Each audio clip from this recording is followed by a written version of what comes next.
Good morning. My name is Scott Lee, and I'm an alcoholic. And grateful to be here. I'd like to say one more time, thanks to everyone who was involved. There's a lot of work goes putting one of these things on. And I'd like to say one more time, thank you so much to everyone who worked so hard to make this possible for us. I'd like to open, as I always do, with a few moments of silence. I'm going to invite God to join us and ask Him to bless me with an open heart. And I'd like to have and also I'm going to remember Bart and his dad.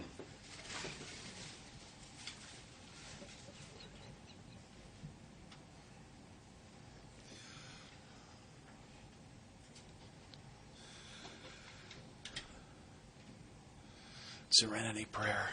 God, grant me the serenity to accept the things I cannot change, the courage to change the things I can, and the wisdom to know the difference. Thank you.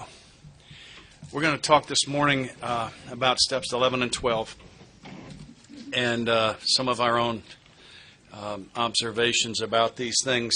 A friend of mine said, do you know the difference between a good habit and a bad habit? And I said, no. He said, good habits are easy to break.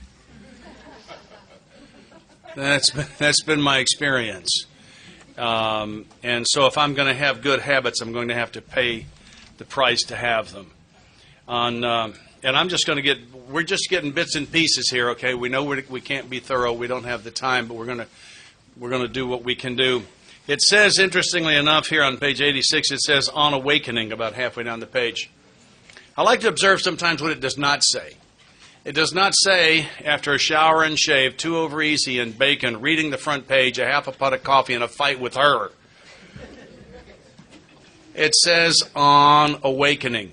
And as I said last night, that's why I bought this watch, is it has the multiple alarms. Linda and I get 10 to 20 minutes each morning, cuddle in each other's arms, doing our morning prayers. It's a fabulous way to start the day, on awakening. One of my teachers says, the reason it says on awakening is because I am capable of making life-devastating decisions between the bed and the bathroom. I got to have my medicine right now. Need to take it first, and I think that's terribly important. I hear people saying that it's important for me to be comfortable in recovery, and I don't believe that. What's important is that I don't borrow pain from the past or the future. If I can reach far enough into the past or far enough into the future and find enough pain and drag it into today, I can make today so bad I can't stand it. And that's why the today word, I think, is such magic. Interesting, in that paragraph, on awakening, let us think about the 24 hours ahead. We consider our plans for the day. But before we begin, I'm going to ask God to direct my thinking, especially asking that it be divorced from self-pity, dishonest or self-seeking motives. It's kind of interesting. The word divorce is a very powerful word. Divorce. What comes before divorce? Well, before divorce, way before divorce, is I'm attracted to something, and then I'm in love with it, and then it's a major part of my life, and I'm all over it. Right? I don't have to be divorced from things that I never was interested in anyway. And I have to look at the truth on that, and that self-pity, dishonest, and self-seeking motives, I must be divorced from, because I was in love with them for an awfully long time. I love the language in the text. I think there's such power in some of the language. And in the next paragraph, it says, we may not be able to determine which course to take. Here we ask God for inspiration, an intuitive thought or decision. We relax and take it easy. That is so important that on the facing page, in the last little paragraph, it says the same thing. As we go through the day, we pause when agitated, ask for the right thought or action. A fellow in my home group took that pause when agitated, and he took the first letters, PWA, and he made them his screensaver at work. This PWA is bouncing around, and a couple of the earthlings came up behind him one day, and I don't know what y'all, we call them earthlings or earth people. Anyway, the civilians came up and said, what's PWA? And he said, pause when agitated. They said, wow. They don't have their lives set on this, bet on this thing like we do. So I have to learn to pause when agitated. The short form of the steps sought through prayer and meditation, not achieved, but sought. Sought indicates that I simply took action. through prayer and meditation to improve our conscious contact. There's an implied promise, and it implies that if I have done these first 10 steps, I will have a conscious contact, because I can't improve something I don't have. So I will have a conscious contact of some kind if I get this far. With God, as we understood Him, and my understanding continues to change. We talked about that some over breakfast. Praying only. Got into a discussion not too long ago with some very good friends of mine about individual words in the steps. And we picked out 3 that just scream at us, individual words. And this is one of them, only. That I have to get out of the business of trying to teach God or to be His coach, to tell Him what to do. And when I pray only for knowledge of His will and the power to carry that out, that's what that means. It means I'm not going to give Him direction anymore. I think God's will is the best deal there is. It's better than mine. The other 2 words that shouted us were the first word in the first step, we. I got to get out of the I business. And the third one was the word the in the 12th step. I mean, had a spiritual awakening as the result. Single promise we have, the result, not a, the result. Those are the ones that shouted at us. I had an experience years ago. My little business was doing pretty good, and I hired an assistant. And she was a very gentle, spiritual Christian woman. And we're multi-line manufacturers, reps, which means we represent a lot of companies to our little territory. So I got customers on one side and factories on the other, and we stand in the middle and try to keep them from killing each other. It's kind of what the job looks like. One of the factories that we represented a little better than a third of our total income. If we lose this one, we go down the pipe the same day. There was a woman at that one that was the pricing authority, which is the person I got to have. And Sheila and I were convinced that there was a broom in their parking lot somewhere. That we figured she'd been that way since that house fell on her sister, because something was wrong here. And she was just, and we were starting every day. Every rep I knew in the country was hating this woman. And Sheila and I were starting every day hating this woman, saying, I hope we don't have to deal with her today. God, did she hear what we're doing? And one morning, it was either a Monday or Tuesday, I think it was a Monday morning, as we start our day that way at 9 o'clock, Sheila says to me, hang on a minute. You and neither one of us believe what we're doing here is the right thing. We're running this woman down, and we need to stop that. And I said, you're exactly right. And what we decided to do was something that you're going to see in the meditation workshop. I'll give a little bit more detail on it, or Linda will when we get to that later today. But we decided to sit and send love to that woman for the first 5 minutes of our business day. We started doing that every morning. Later that week, that woman called our office to chat. We couldn't figure it out. She called our office to chat. A couple of months later, I went to Chicago to our national trade show. I walked into a room about this size with a couple of hundred people in it, the hospitality suite kind of thing, which, by the way, on those things, I go late, leave early, come through the door carrying a drink. I got a schedule to call somebody in recovery while I'm there. Right? I do a lot of things to protect my sobriety. I treat it like it's important. I walk through the door of that thing, and this woman is elbowing people out of the way to get to me, to hug me, to tell me I'm the best rep in the country. And if she had more people like me and Sheila to deal with, her life would be so much easier. The place came to a stop. A cocktail party came to a stop, and everybody's jaw on the floor watching this. I spent the rest of that 4-day weekend with people coming up to me saying, what did you do? And I say, well, I'll tell you, but you're not going to like it. You know? And I don't know that anything can stand up under an assault of love. I don't think anything in the negative column can. That was our experience with it. I was in my home group meeting. This has been a good 10 years ago now. And a fellow that I sponsor walked in. He had just come from his grandfather's funeral. And he said while he was there, he was studying his grandmother, and he had a thought that occurred to him. And he approached her after the funeral, and he said to her, I think you were a fabulous wife for my grandfather. And she said, I should have been. I prayed to be that every day.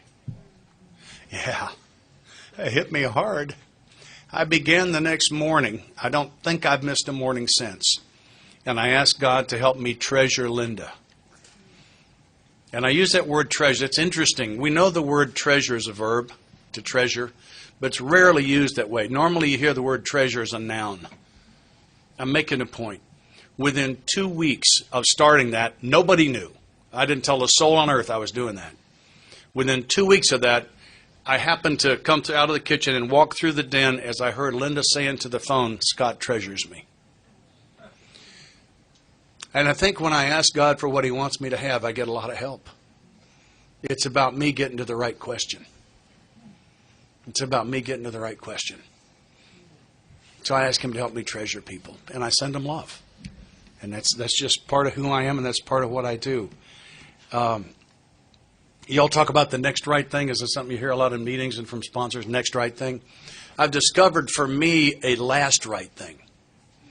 And the last right thing is for me to go to bed at a reasonable hour, to set 2 alarms so that I can awaken the next morning with a full night's sleep and sufficient time to start the next day on a spiritual note with the prayer and meditation that I need to do. If I fail to do the last right thing tonight, I won't be able to do the first right thing tomorrow morning. And I frequently talk to people who say, I can't get meditation in the morning, or I go to sleep in meditation all the time. How do I stop that? Well, we're working on the symptom. The problem was the night before. So I have to keep an eye on my last right things. Go back to page 87. What used to be the hunch or occasional inspiration gradually becomes a working part of the mind. Not suddenly, but gradually. Being still inexperienced and having just made conscious contact with God, it is not probable that we are going to be inspired at all times. We might pay for this presumption in all sorts of absurd actions and ideas. I heard an old-timer tell his new sponsee one time, he said, if you have a good idea, give me a call. If you have a great idea, come right over. Yeah. Let's do that page 35 thing. You want to? Let's see if we can pump some energy into this thing just for fun. There's a great question asked on page 30. We do this for fun sometimes. Great question asked on page 35 in the first full paragraph. What sort of thinking dominates an alcoholic who repeats time after time the desperate experiment of the first drink? That is a great question. They set it up for a whole page. And the answer to me is at the top of the following page. Top of 36, it says, yet he got drunk again. We asked him to tell us exactly how it happened. This is his story. What did we ask for? We asked exactly what happened. What did we get? His story. Do you understand the difference between exactly what happened and his story? They're not necessarily the same. Bob is going to take the part of yet he got drunk again. I'm going to play the sponsor that he doesn't have, but what the sponsor might have said if he'd had one. I came to work on Tuesday morning. What happened to Monday? A lot of people work on Monday. You cut hair for a living? I mean, they get Mondays off. Okay, you came on Tuesday. Go ahead. I remember I felt irritated that I had to be a salesman for a concern I once owned. Irritated? How about bent? How about your undies are on a permanent wad and they're starched? How about the veins on your neck throb and your face turns red every time you think about the fact that all you are is a salesman and you used to own this place and this guy that's running it now is an idiot? Irritated. You were irritated. Okay, go ahead. I had a few words with the boss, but nothing serious. You had a fight with your boss and you don't think it's serious. Now, there is a judgment error right there. Who has ever had a fight with their boss that wasn't serious? That's how people get fired. That's how they lose jobs. That's how they get demoted. That's how their paychecks evaporate. You had a fight with your boss and you don't think it was serious. Gee whiz. Wow, what a great vision. Go ahead, please. I can't wait to hear more. Then I decided to drive into the country and see one of my prospects for a car. Well, that's where they all are. I mean, they never do show up at the lot, do they? I mean, you just, what, are you going to knock on a few doors? Or maybe they're down by the river. Have you got your fishing gear in the trunk? See, that just makes perfect sense to me. All right. So here we have a series of his story as opposed to what happened that leads us to another thought very similar to that in the italics at the bottom of the page. Suddenly the thought crossed my mind that if I were to put an ounce of whiskey in my milk, it couldn't hurt me on a full stomach. There it is. I believe if this guy had had a sponsor who had responded similarly to what I did, we might not have gotten to the ounce of whiskey in the milk. I need help with my thinking. And I think that's one of the best advertisements for sponsorship that we've got. Is that little blurb right there. Let's go back to 86 for just a minute. I'm going to turn it over to Bob. When we retire at night, we constructively review our day. Okay, so once again, I do not have permission to beat myself up over mistakes. Constructively review our day. Were we resentful, selfish, dishonest, or afraid? There's that list again. Did self reemerge is really the question. Oh, an apology? Kept something to ourselves, should be discussed with another person at once. Were we kind and loving toward all? What could we have done better? Were we thinking of ourselves most of the time? Were we thinking what we could do for others, what we could pack into the stream of life? Isn't that interesting? Bob said this. I get a lot of great stuff from him, and I think you can see why. He said, if you want something for yourself, go give it to someone else. And that generalized a long time ago. It got specific for me last night, and I've got a couple of guys I sponsor I can't wait to take that to. They're having some problems with some people, and they don't seem to be able to resolve. And I'm going to ask them to go look for things to compliment these people on. Let's go look for good things in these people. Let's see how that changes. Let's send them love like we've been doing, but let's see what we can pack into the stream of their life. Gee, that's a nice-looking tie.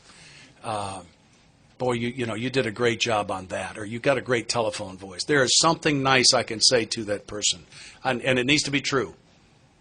I'm going to search for it, and it will change. Pack into the stream of life. What can I give? I'm going to tell you a couple of things that I do sometimes. I don't know if they do it here. Down south, if you find a penny on the ground, if it's heads up, it's a lucky penny. What do you do if it's tails?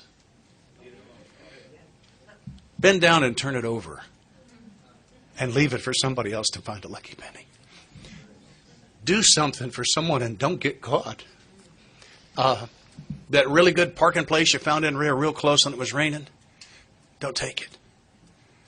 Pass that and leave that for someone you'll never know. Your legs are in good shape. That rain isn't going to hurt you. Go park further out. See what happens to you when you take that level of, when I take that level of service into a day. I had one a couple of days ago. I hope I can remember it for a long time. I had one of those days where I was just blessed. My morning, I can't judge my relationship with God by how I feel. I learned that years ago.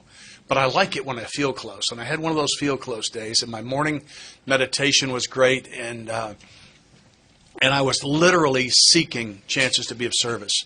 And I started out and found some early in the day. And you just can't believe the way the skies opened up and neat stuff fell on me all day long. I found some of the most fantastic, friendly, fun people to play with all day long. And it was because that's what I was looking for. And that's who I was trying to be somebody of service. Pray about it is what I do. And just look for ways to be of service.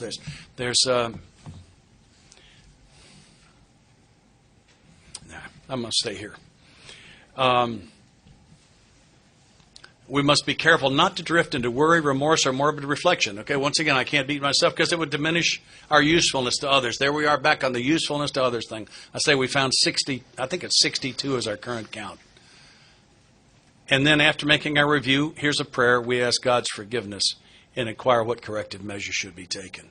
I like to take those to my sponsor or spiritual advisor. It's under the if you have a good idea, if you have a great idea category. I got to be careful. I'm capable of making amends that do more damage than the amend. I'm capable of making an amend that gets me off the hook that hurts them. I've done that. I have to be real careful that I don't get involved in that again. I think that's it for me. Thank you. Why don't you take it? Bob, good morning. I'm an alcoholic. Hey, Bob. I want to thank you all for sitting and listening to us prattle on about our experience this weekend. Yeah, I think we improved it up to prattle. Yeah, I think I was confused about step 11. Of course, I was confused about 8 and 9 and 6 and 7 and 4 and 5 and 1 and 2 and 3 and I don't follow directions well. Smart guys don't have to. And I didn't get sober at a time. When I got sober in the 70s in Las Vegas, there was no one in Vegas that could take you through the big book. So I was kind of out there on a limb, and I had a bad case of alcoholism. I'd relapsed for 7 years. So I listened to tapes. I talked to people. I studied the book. I tried to sponsor other people. And I'd started doing something that nobody had ever done. I started taking guys through a book I don't even really know. And it's funny how you start learning the book when you're trying to give it to somebody else. The Hindus say the student doesn't learn the lesson until he becomes the teacher. And that's sort of how I found myself and found this process in this book, by trying to give it away. And I didn't even understand what I was trying to give away. But I got clarity as I started. Because what would happen is I was caring about this guy that I'm trying to help, I'm out of the way, God moves in, it all clicks. It starts to click. But here's some of the things that were difficult for me. And my ego heard about meditation from day one, right? Like, because my ego gets alert when it hears about stuff like, oh, there might be power there for me. Right? Oh, this is the step where I rise above the little people. Oh, yeah, meditation. I like this. Wonder should I wear a white robe or a red one? White, I think. White. So I started to really trying to read and figure out this part of the book, okay? So I come to the bottom of page 85, and it starts a section on step 11. You know how you know that? Because in italics it says step 11. It says, step 11 suggests prayer meditation. We shouldn't be shy on this matter of prayer. Better men than we are using it constantly. It works. Oh, good, it works. If we have the proper attitude and work at it, it would be easy to be vague about this matter, yet we believe we can make some definite and valuable suggestions. Okay, I'm ready. Buckle in. I'm going to get some definite and valuable suggestions about step 11, about prayer meditation. And here's what it says. It says, when we retire at night, we constructively review our day. Were we resentful, selfish, dishonest, or afraid? And I'm reading this thinking, man, that ain't right. That ain't right. That's inventory. What's that doing here? Is that a misprint? Should that have been on the previous page? And I read further on down the page, and there's nothing in this from here to the end of the chapter that looks like meditation. There's a couple prayers. We ask God to direct our thinking. Then again, we ask God for inspiration. We ask especially for freedom from self-will. We may ask for ourselves, however, if others are helped. There's some prayers, but nothing that looks like meditation. And I know about meditation because I'm a smart guy. Smart guys know stuff, right? I went to TM. I had a mantra, for God's sakes. Don't tell me about meditation. I chanted in Namna Yoho Harenge Kyo with the Buddhists, with SGI. I've done it all. I've done different types of yoga. And this doesn't match up with my preconceived notion of what it should be. And smart guys, consequently, can't observe, read, or listen to hear anything new. We can only look to see how we're already right. And so, consequently, I never took the direction on these couple pages. And what I did was a thing that a lot of people do. I started seeking other vehicles of meditation. And over the years, I did just about everything you could think of. For my first 17, probably, years of sobriety, I started doing out of the 12 by 12, the prayer of St. Francis, good prayer. Then I found another version of it I like better, the one that says, instead of a channel, make me an instrument. I like that even better. I got to the end of that rope, where that was just seemed to be shallow after a while, and I thought, I'll go to church, and I went to a couple churches, and I said the rosary for a while. I thought, well, what the heck? It's the Muslims do the beads, the Catholics do the beads. Maybe there's something in beads, right? The hippies did the beads. I had beads when I was a hippie, right? Now we'll do the beads. I went back to the Buddhists for a while, and I like Buddhism. Started reading all kinds of spiritual literature. I did a meditation. I found a meditation that I sometimes use to this day. It's called I Am the Place, and it's a very centering thing. I am the place where God shines through. Him and I are one, not two. I need not worry, fret, or plan. He wants me where and as I am, and if I be relaxed and free, He carries out His plan through me. Used that for a long time, still use that sometimes today. I did all this stuff, and it's all good. The book says it's all good. At the bottom of page 87, the bottom of the last full paragraph, it says, be quick to see where religious people are right. Make use of what they have to offer. There's a whole world out there full of stuff. In addition to, not in substitution for. And that was the mistake I made. I never did what it talks about on page 86 and 87. And consequently, when I was about 17 or 18 years sober, I guess, somewhere in there, I know it was after 15 and not 20, a guy that I sponsored came up to me, and he was sober over 10 years. He was sober a long time, and he's asking me pointedly for concrete direction on what to do in step 11. Well, the problem is that I don't have a home run for him. I've done so many things that I don't really know what to tell him. Because there's nothing as definitive. I mean, it's all good, but there's not one thing where I can say, oh, this is it. And I don't get what to tell him. So there's a fallback position sponsors use. And if your sponsors use this, it's usually because he doesn't know. You say, well, do what it says in the book, because I don't really know what to tell him.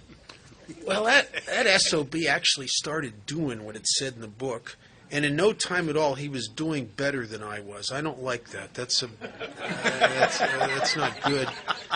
And what is happening to him is he's reaping the emotional balance that occurs when you've pushed yourself out of the way and you're better carrying out the decision you made in step 3, which is the point of step 11 and 12, and 10, 11, and 12. It's not to hone myself into such a state of spiritual perfection I glow in the dark. Right? The ego wants to use meditation to be up here. The way the book's designed, it's to bring me right here, right with you where my fellow travelers are, so I can maximize my usefulness. Remember, in step 3, we took a stance of self-abandonment. When I said to my father, I said, here, take me for you to build with me and you to do with me as you will. I don't get a vote. I'm advocating my opinion, my judgment, whatever. I'll take whatever you give me. I'm out of the this is good, this is bad business. That's the position I'm trying to take. Now, I'm asking him to relieve me of the bondage of self because I can't, it's hard for me to take that kind of position. And I'm doing all of that not for my own self-enhancement. I'm doing that all for one reason and one reason only, so that victory over these difficulties with the bondage of self would put me in a position where I can bear witness to those I'm going to help of His power, His love, and His way of life. It is all to put me in a position to help others, period. It's not for self-enhancement. There's nothing in Alcoholics Anonymous that's self-grandizing, matter of fact, we're moving away from self. We're moving away. That's the point. And when I started doing this, a couple things occurred. One was I found a little tiny passage in step 11 in the 12 by 12 where all of a sudden I knew why the first paragraph on the top of 86 was about inventory or self-examination. In the 12 by 12, it says that self-examination, meditation, and prayer, when taken separately, can bring about much benefit and relief. And that's true. But I'm not in the relief business. I've spent my whole life as a relief junkie. I'm looking for something more important. I'm looking for something that is, if I don't find it, I will die. I'm looking for freedom from the bondage of self. The book says if we don't get over this, if we don't get free of this selfishness, we must, or it kills us. I have to find this freedom from the bondage of self. And I have to grow in understanding and effectiveness and fitting myself to be a maximum service to God's kids. And so that's the point. And it says, even though these things taken separately can bring much benefit and relief, it said when they're logically related and interwoven, as they are on page 86 and 87, they create an unshakable foundation for life. The reason that self-examination, this inventory paragraph on page 86, which actually is more detailed than the inventory in step 10 on the previous pages, it's actually more specific. And the reason it's there is it's supposed to be. We're not supposed to separate prayer, meditation, and self-examination. They're a package, an interacting package. Very similar to what a sailor will use. If you were to go down here to the harbor, say on somewhere wherever there's a harbor on the island or wherever the big ships are, the boats are, and you were to rent or buy the finest sailboat money could buy. I mean, no, you spared no expense. You got the absolute best piece of equipment there was. And you decided, as we decide in step 3, to move towards a life of self-abandonment and service, only you decide your goal is the island of Bermuda. And you go to the nautical library and you diligently study the first 9 steps of navigation, and you plot a perfect course for the island of Bermuda. Perfect. Right on the money, man. And you set out of that harbor and you're right for Bermuda. It doesn't matter how great your boat is. It doesn't matter how perfect your course is. Every single day, the winds and the tides and the currents are going to move you off course. It's not because you have a bad boat. It's not because you played with your tiller too much. It's just the way it is. And if you're a sailor, you must take an examination of where you are every single day so that you can realign yourself to the destination every day. So tomorrow you're going to find yourself off course again. Of course you are. The clamoring of self is constant, it's consistent, and it's ever present. It is as present as God. It never goes away. So that I can reset my course back to the destination, to fall off, to reset. That's why this is a chronic spiritual malady rather than an acute spiritual. If it was an acute spiritual malady, I'd never leave the course for Bermuda. I'd just realize I was over here, I'd go like that, and I'd just stay there. But chronic means it's constant readjustment, constant readjustment.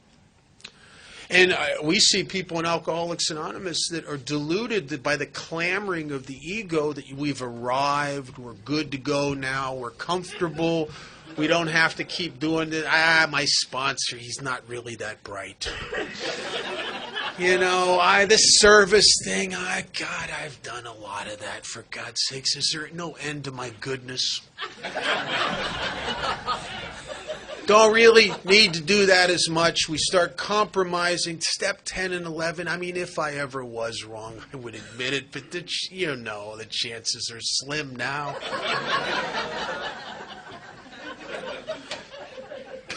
And what happens is we get re-inundated by self again, and we don't know it.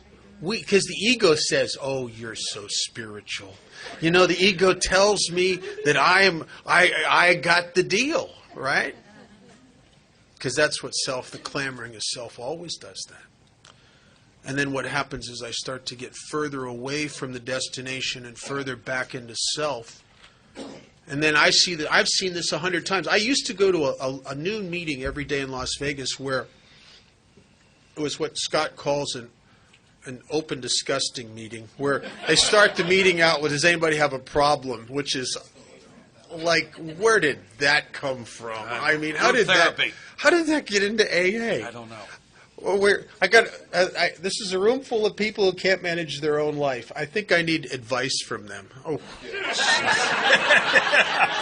On relationships, on relation. which they're also good at.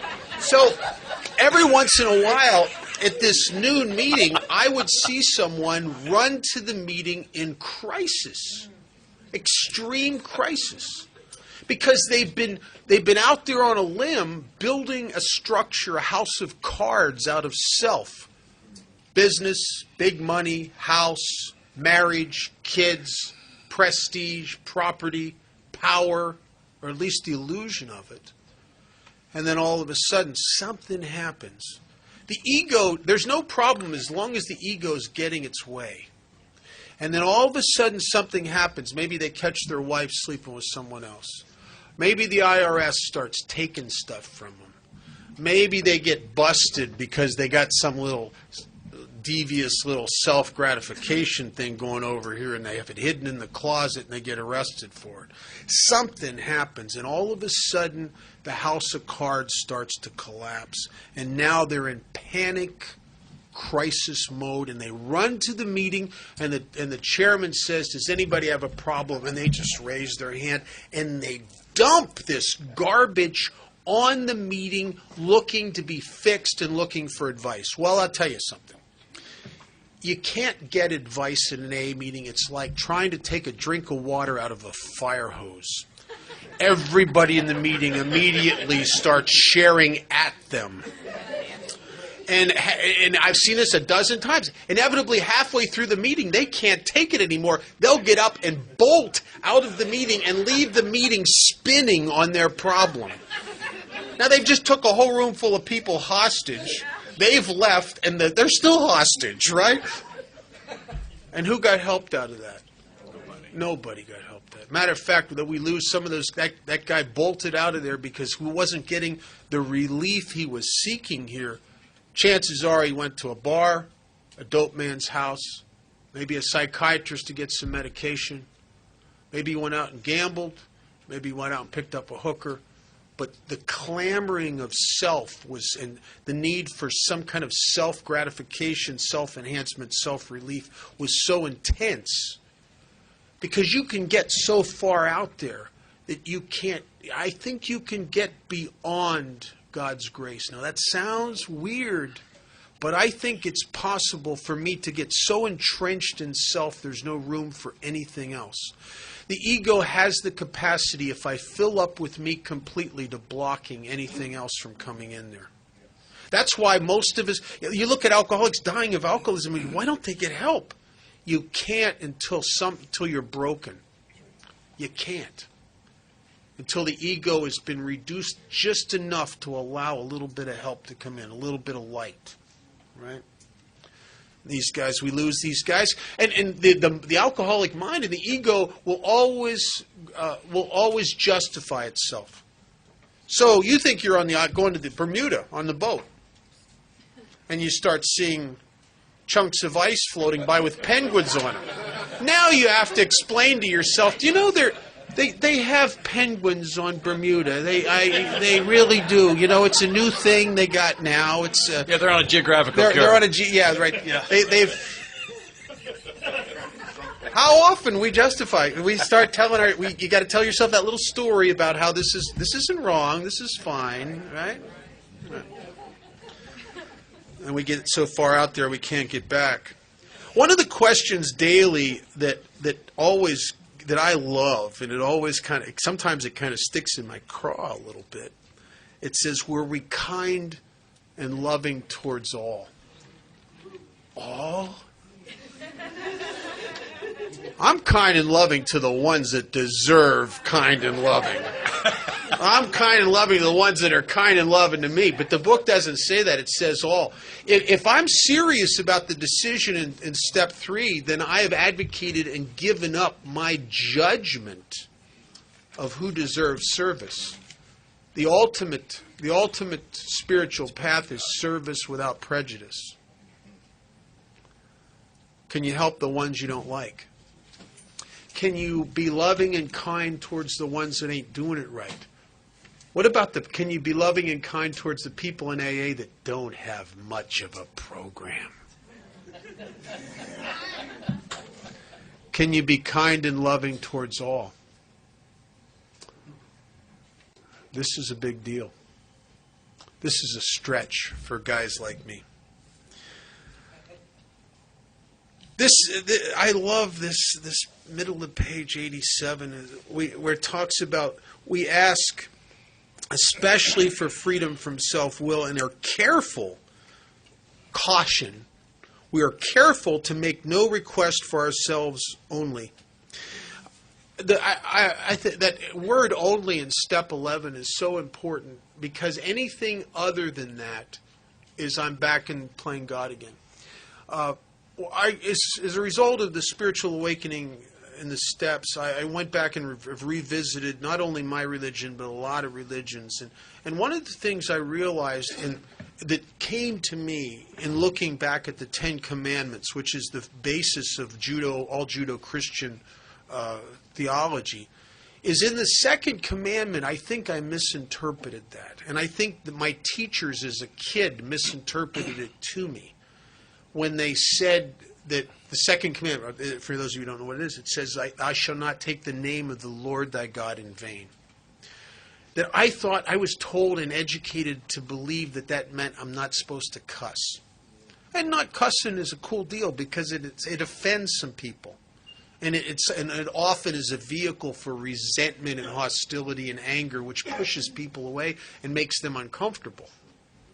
But I think, objectively, what would be the vainest use I could use of God's name? Wouldn't it be to pray for my will? I mean, could you get any more vain than that? I am going to instruct the creator of the universe. I mean, objectively, is there anything vainer than that? Right? God, I know you have it all together here, but this guy's cancer, God. Hey, what are you thinking? Hey, come on. Right? My kid's on drugs, God. Hey, come on. It's time to step up. Chuck Chamberlain, I heard him say something back about 1980, and I didn't get it for a long time, and I think it's one of the most brilliant things I've ever heard. He said that he thought we did ourselves a disservice when we said, let go and let God. He said, let God do what?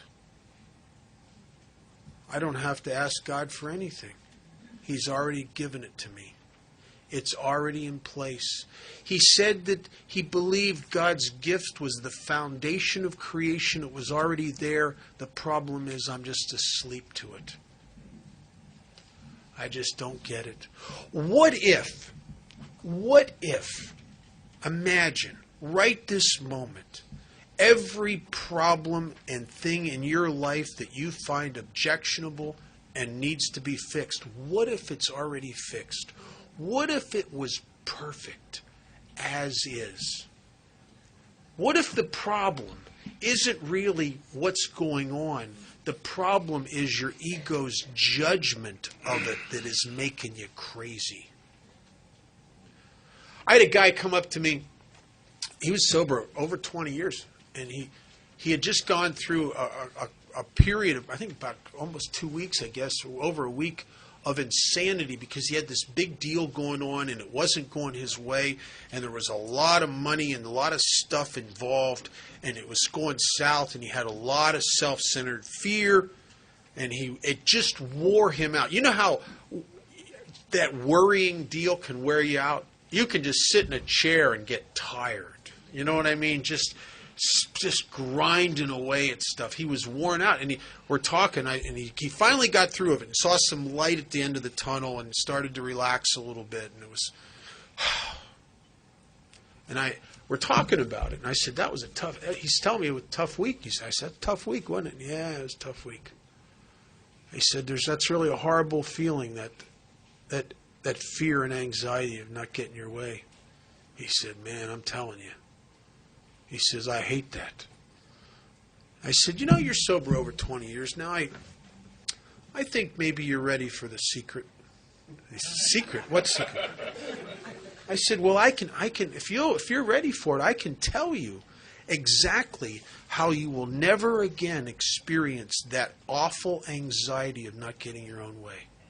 And he says, really? I said, yeah. He says, what? Very simple. Don't have a way. And he went, oh, that wouldn't work.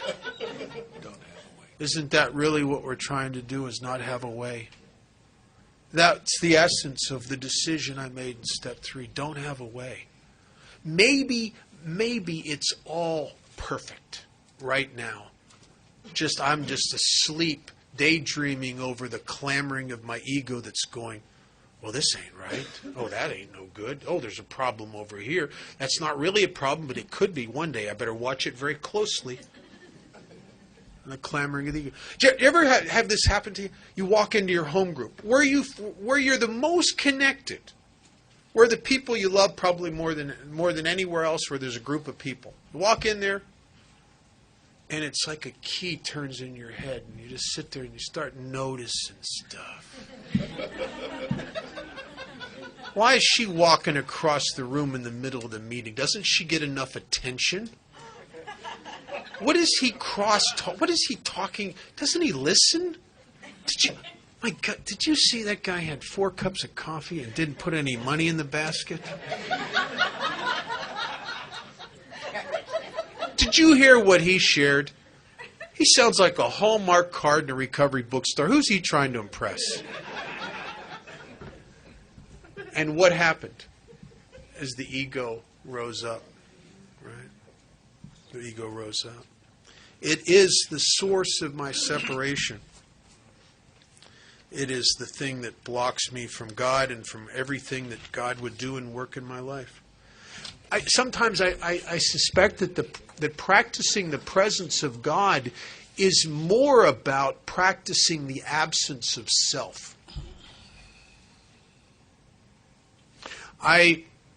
There's an old American Indian story about this young brave who goes to the old shaman in the tribe, and he says to the old man, he says, old man, I have a problem. He says, I don't understand what goes on with me, but some days I feel a sense of community with the tribe. I run with the braves. I help the old women. I really feel a part of, I feel the presence of the Great Spirit.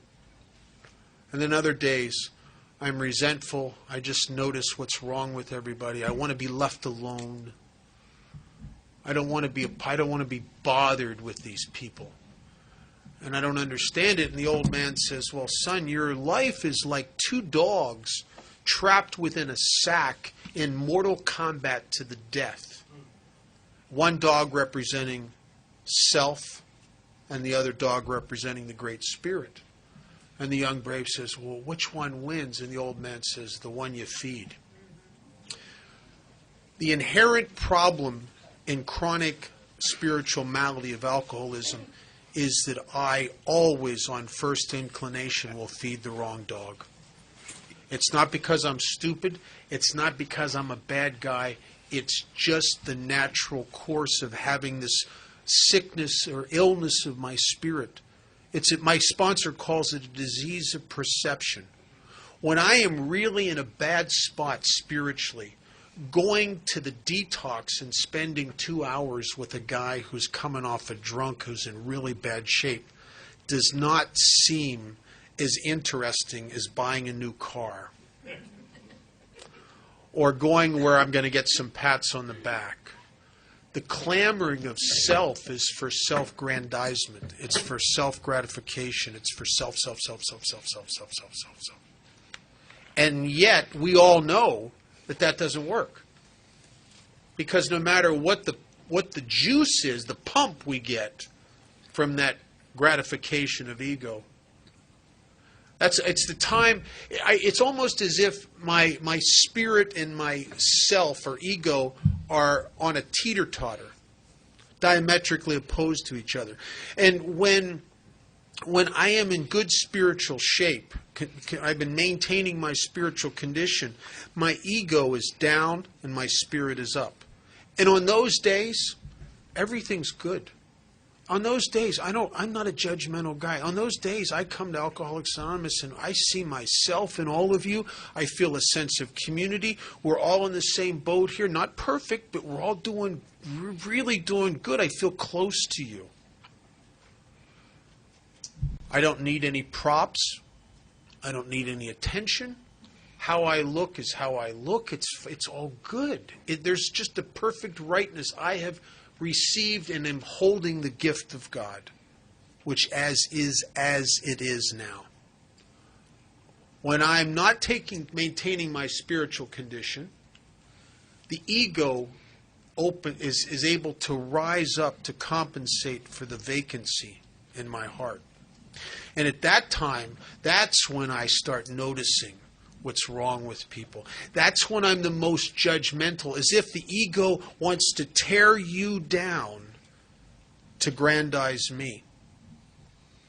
That's why gossip. I know people in Alcoholics Anonymous that are addicted to gossip. It's one of the number one tools of the ego, because when you're telling someone information about someone else, there's an illusion of power. I got the knowledge. I got the juice. I'm somebody because I know about this person. You need to hear what I got the power here. It's the good dope syndrome. I got the good stuff here. Sometimes people do that with the big book. They study the big book diligently because I got the good stuff here. But the big book is not the power. The big book's the roadmap to the power. This is not a 12-step, New Age 12-step religion.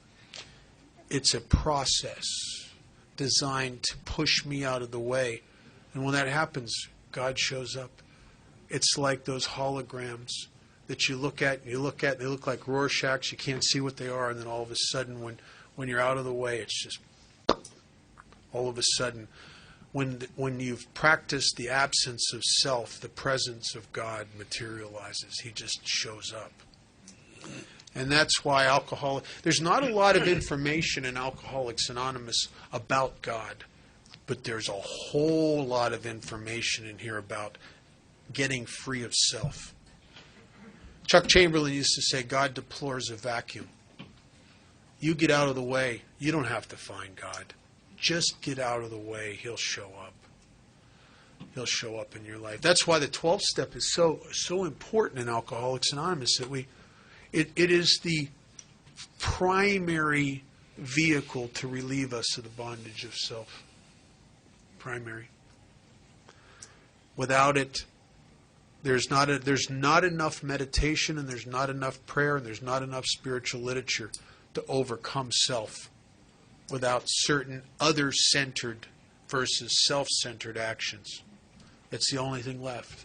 It's the spiritual default position, is to help others. On the bottom of page 87, there's a line here that very bottom of the page is, I was sober. I'm embarrassed to tell you how long I was sober when I got this line, but it was a long time. And I'm reading it one day, and it says, we constantly remind ourselves we're no longer running the show. And I thought, well, God, why would they say constantly? And it was like a light when I thought, oh my God, because I'm constantly trying to run the show. I'm constantly falling back to the I know guy, falling back to the gratification of the ego, the trying to get my way. It's my default. It's the illness's default position.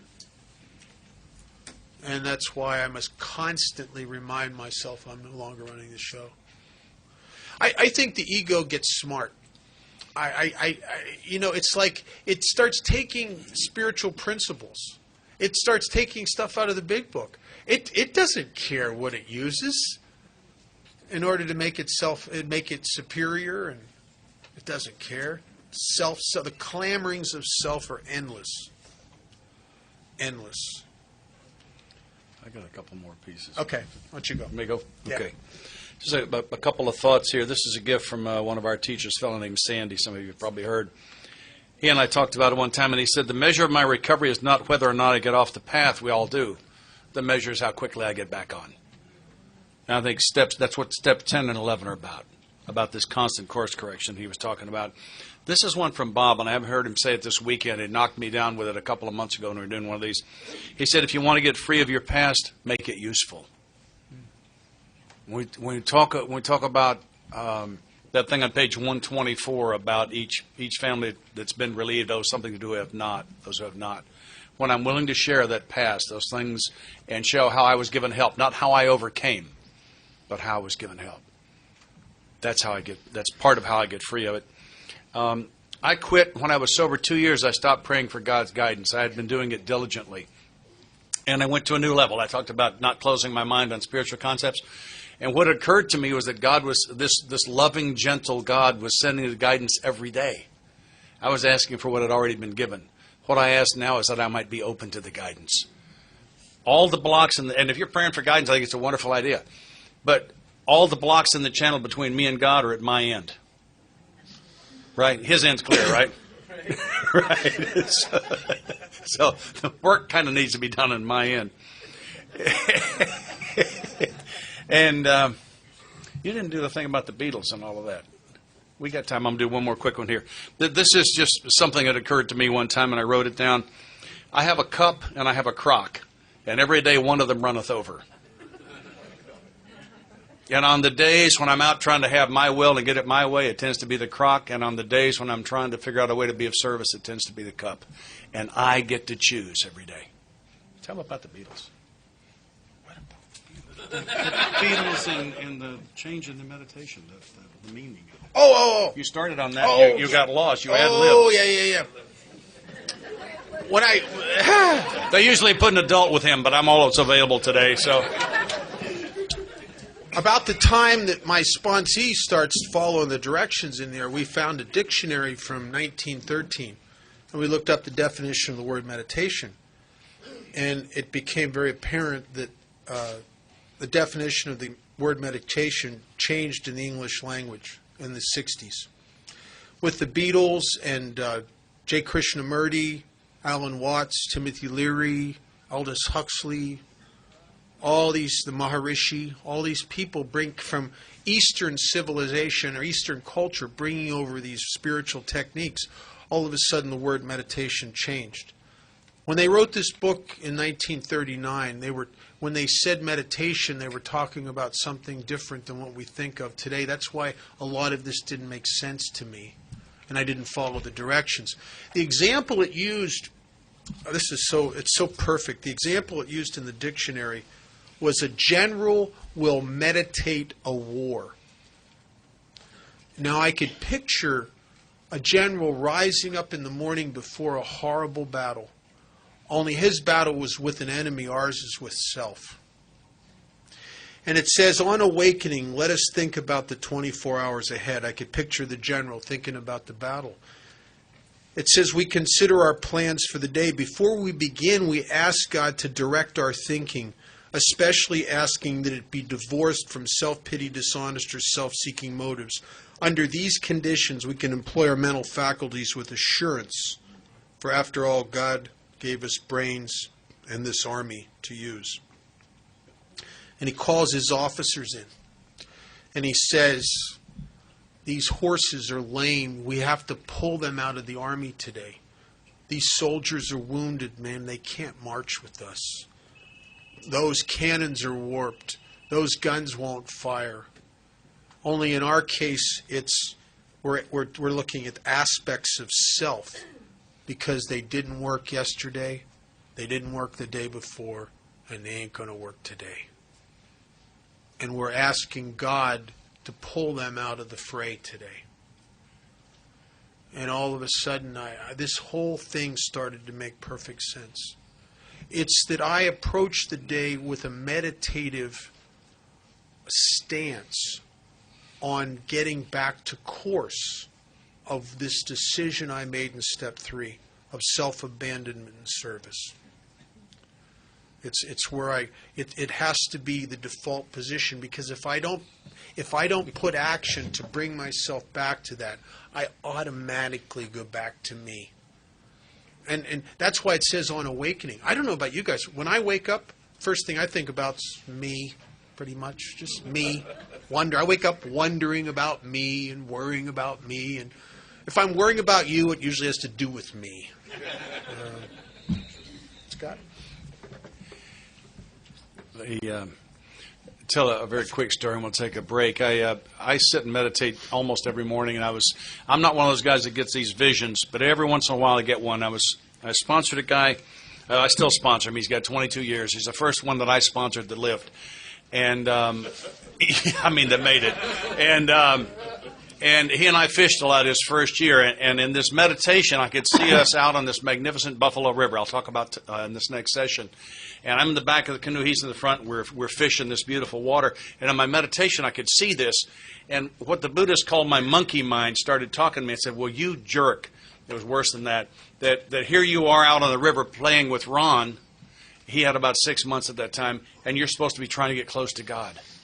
And this, what I've heard called the still small voice, this gentle voice spoke, and I heard it in my solar plexus. And it said, if you want to get close to me, work with my people. And it startled me out of meditation. And because I knew I just heard the Master's voice. And I really took that in. And for about, my spiritual arrogance knows no bounds. For the next couple of years, I worked out hard, knowing that what that meant was for me to help the people that weren't as far down the path as I was. It took me 2 years to realize it might mean for me to work with those that were much further than I was, so that I could continue to learn. And that has turned out to be one of the great truths for me. When I want to get close to God, I work with His people. And it doesn't matter whether they're my teachers or whether I'm in the teaching. It doesn't matter.